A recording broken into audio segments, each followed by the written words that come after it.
લક્ષ્ય ન્યૂઝ, એક નજર, એક લક્ષ્ય. ભાભરમાં રાજનીતિમાં મોટો ઉલટફેર. કોંગ્રેસના સંગઠન પ્રમુખ હરેશભાઈ સોની ભાજપમાં જોડાયા. વાવથરા જિલ્લાના ભાભર શહેરની રાજનીતિમાં ફોર્મ ભરવાના છેલ્લા દિવસે મોટો રાજકીય ઉલટફેર જોવા મળ્યો છે. ભાભર ખાતે લાંબા સમયથી કોંગ્રેસ સાથે સંકળાયેલા અને સંગઠન પ્રમુખ તરીકે કાર્યરત રહેલા હરેશભાઈ સોનીએ અચાનક કોંગ્રેસ પક્ષનો ત્યાગ કરીને વિધિવત રીતે ભાજપમાં જોડાઈ જતા રાજકીય માહોલ ગરમાયો છે. ઉમેદવારી ફોર્મ ભરવાના છેલ્લા દિવસે જ થયેલા નિર્ણયને પગલે સ્થાનિક રાજકારણમાં ભારે ચર્ચાઓ શરૂ થઈ ગઈ છે. મળતી માહિતી અનુસાર હરેશભાઈ સોનીએ ભાજપના નેતાઓની હાજરીમાં ભાજપનો ખેસ ધારણ કરીને પક્ષમાં પ્રવેશ કર્યો હતો. ભાજપના આગેવાનો દ્વારા તેમનું ભવ્ય સ્વાગત કરવામાં આવ્યું હતું. કોંગ્રેસના સંગઠનના મહત્વના પદ પર રહેલા આગેવાનના અચાનક પગલાંને કારણે કોંગ્રેસ પક્ષમાં પણ હડકંપ મચી જવા પામ્યો છે.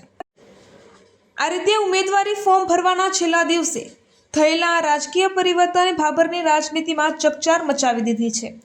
આગામી દિવસોમાં આ ઘટનાનો ચૂંટણીના પરિણામો પર શું પ્રભાવ પડશે તે અંગે રાજકીય વિશ્લેષકો અને સ્થાનિક નાગરિકો વચ્ચે ભારે ચર્ચા ચાલી રહી છે.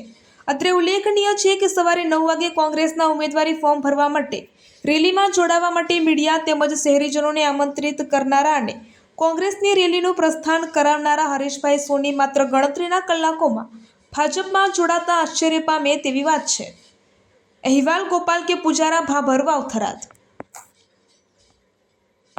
રોજ આપણે સ્થાનિક સ્વરાજ્યની ચૂંટણી નિમિત્તે ભાભર શહેરના ફોર્મ ભરવાના હતા એ જ આજે ફોર્મ ભરવા માટે બધા કાર્યકરો આવ્યા હતા ખૂબ જ મોટી સંખ્યામાં.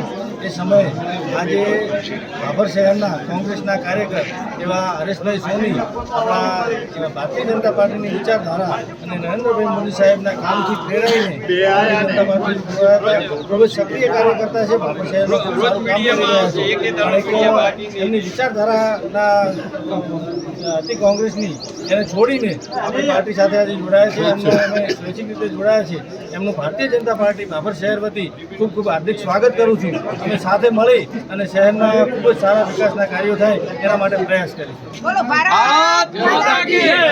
કે કોઈના દબાણ સિવાય હું મારી સ્વૈચ્છિક ઈચ્છાએ જોડાયો છું કે આજે હું ગામની જે પ્રગતિ છે, ગામનો જે વિકાસ છે એ જોયો અને પછી મને અંદરથી પણ એમ લાગ્યું કે આજે હું ખોટા રસ્તે જઈ રહ્યો હતો અને એના હિસાબે પણ મને એવું લાગ્યું કે આજે હું આ લોકોના સાચો વિકાસ કરી રહ્યા છે અને વિકાસનો હું સહભાગી બનું, એ જ મારી સ્વૈચ્છિક ઈચ્છા છે. આજે હું વિકાસનો સહભાગી થવા આવ્યો છું.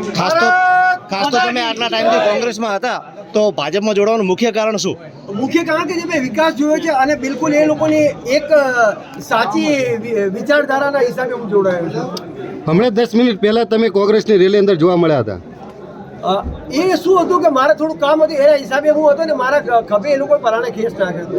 તમારા ખભે ખેસ કોંગ્રેસનો નાખેલો પણ અમને જોવા મળ્યો હતો. હા, મેં કહ્યું હતું ને, મેં બીજાએ નાખેલો હતો. તમે મેસેજ કર્યો ને ફોનથી બી બોલાયા હતા પત્રકારોને કે કોંગ્રેસની